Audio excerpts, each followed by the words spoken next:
Hey there, Ghost. It's your boy, Mystic Ghost here, back at it again with another Let's Talk. Let's Talk number 4.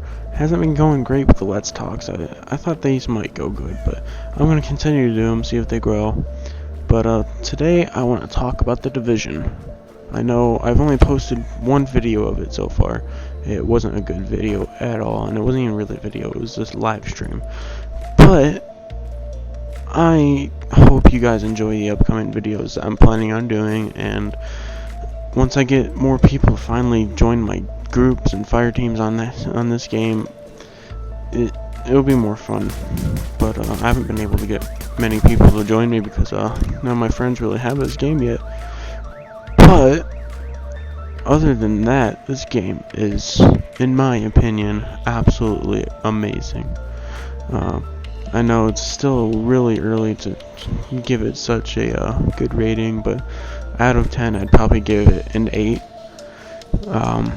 There's a lot of texture pop-ins for me still, and a lot of weird bugs and glitches that can get annoying sometimes, and I mean, it's a difficult game. It's not for everybody, but it definitely turned out to be one of my kind of games. And I mean, it's just super realistic. It just has a really good feel to me. I like it because it's like, a lot of people compare it to Destiny. I compare it to Destiny, and honestly, it's pretty. I can't say it is Destiny, but it's definitely a better feel. So like, if you didn't like Destiny, then this is what you'll like. Because Destiny is more sci-fi, and this is more modern day, realistic. And this game just, it feels like you're actually accomplishing something. Every time you level up or get a new gun, customize your gun, it feels like something you're actually doing something good. I can't stress enough how good this game is. And if anybody ever wants to add me, just go ahead and add me as a friend. Remember, I'm always available. Well, not always available, but if you ever want to play The Division or Battlefield or anything, just hit me up. I'll see if I can join you. But yeah, I mean, The Division, such a great game.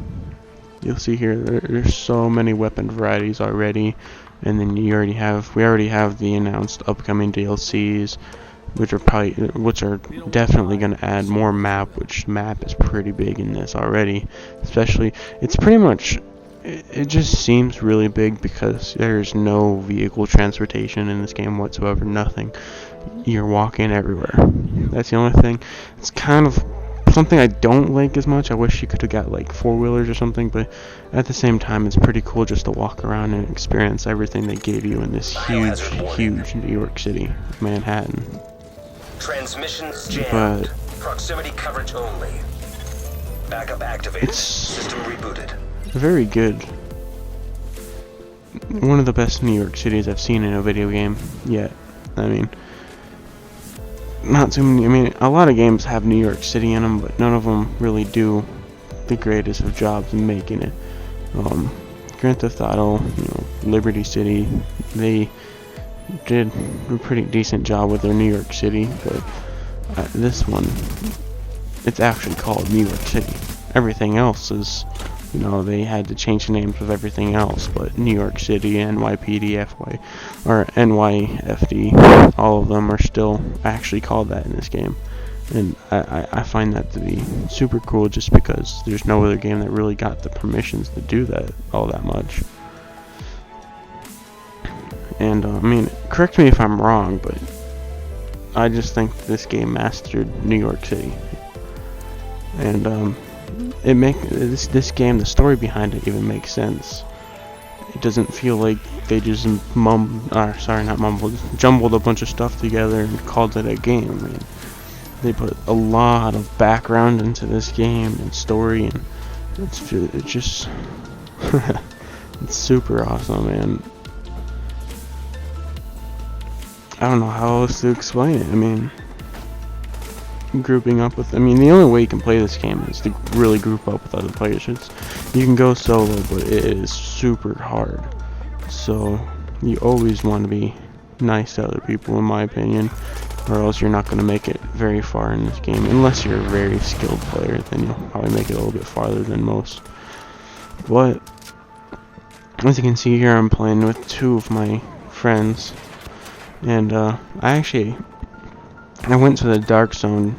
The Dark Zone is if you haven't been paying attention to Division, is the PvP area. You can get really good loot there, but it's also one of the hardest areas to be.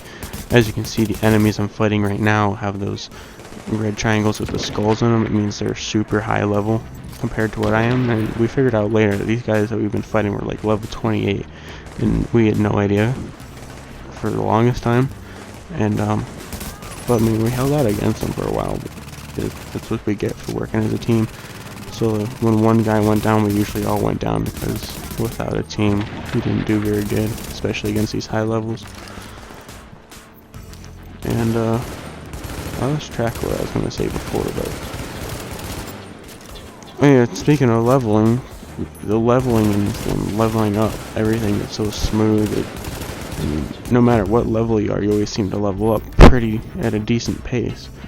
Yeah, one of the things I don't like though is that when you level up for the Dark Zone, there's two different leveling up features. There's your regular level, which is out of the Dark Zone, non-PvP level.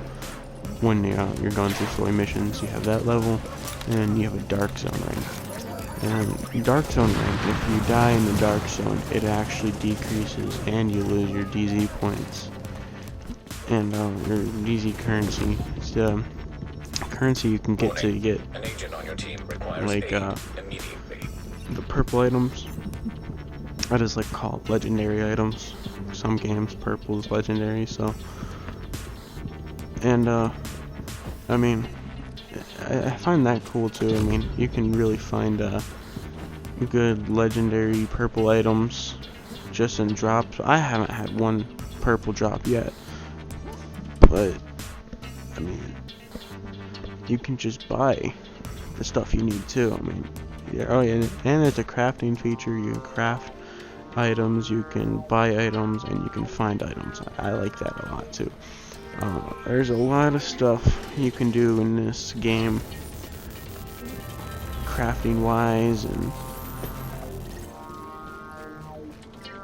it's hard to get words out to describe how much stuff is in this game, because this game is huge.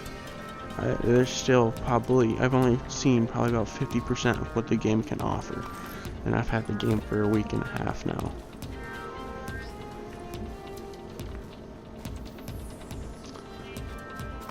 But yeah, and the PvP in this game, I like that they didn't add just a competitive multiplayer for their multiplayer like Destiny did. I like the idea of the roaming around, and if you shoot another player that's non-hostile, you become a rogue agent, and rogue agents are shown throughout the map, especially when you're closer to them in the map. And everybody pretty much goes for him because you have a bounty on your head, and it's hard to be a rogue agent. And then you lose even more currency, Dark Zone currency and Dark Zone rank, if you die as a rogue, because you have such a high bounty on your head, and they make it a lot harder for you to survive. Because not only are AIs everywhere and really hard to kill in the Dark Zone unless you're a higher level, but you got all the players coming at you.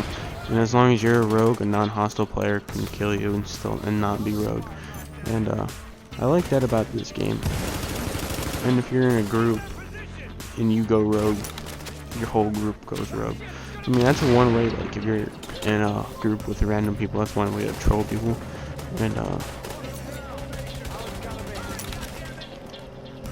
sorry, my mic started auto shutdown.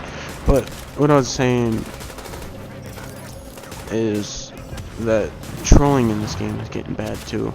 I mean, already it's been a week since the game came out, and people have already found ways to piss everybody off. the main thing is people, when you do the surrender emote, is people will stand there, and the surrender emote, you pretty much just stand there. Once your arms are in the air, you can stay like that stance forever until you move. And people will do that in a doorway. In this game, you can't just walk and phase through people like you can in like other games. In this game, a body actually blocks you, so you can't just walk through the doorway. And but there's one way I figured out. If you get a good head start and sprint right through that guy, you will phase through him. But it's still annoying that people can't just go play the game and enjoy the game. They have to find ways to make people get mad at the game and get mad at other people. And I think kind of like Grand Theft Auto, right in the beginning and still do, when people would do trolling things and modders would get on there and stuff, they had private lobbies for those kind of people that they banned them to. And honestly, I kind of liked that idea, because it kept me away from modders and trollers and all that. And it just spoils the game for everybody when people do that. So if you're out there trolling people, just remember, it's not fun for everybody, just fun for you. But I think I'm going to conclude there. It's been 11 minutes, and I think I'm going to go start editing a new video for you guys. So I hope you guys enjoy this Let's Talk and the gameplay of The Division, my second Division video, and I hope you guys have a good day. So,